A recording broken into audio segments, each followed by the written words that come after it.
في نوع كده من الستات عندها تحكم مرضي، عايزة هي اللي تختار لك ستايل لبسك وشكلك وطريقة تعاملك مع الناس وطريقة كلامك.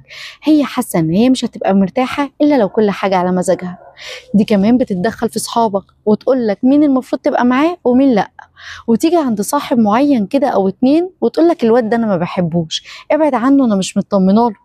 ولو انت قلت لها لا ده تمام وده صاحبي وده معايا من زمان، هتخيرك ما بينها وما بينه وهتقول لك يا انا يا هو. ده غير ان انت هتلاقيها عايزه تعرف كل حاجه انت بتعملها على السوشيال ميديا، ومين عندك وضايف مين وبتكلم مين وما بتكلمش مين.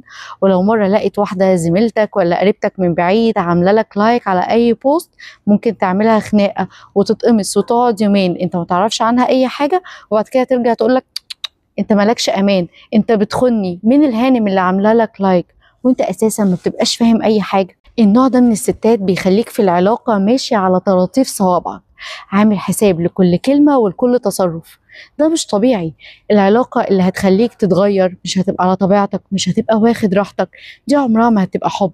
ده هيبقى كده في حاجه مش طبيعيه خالص.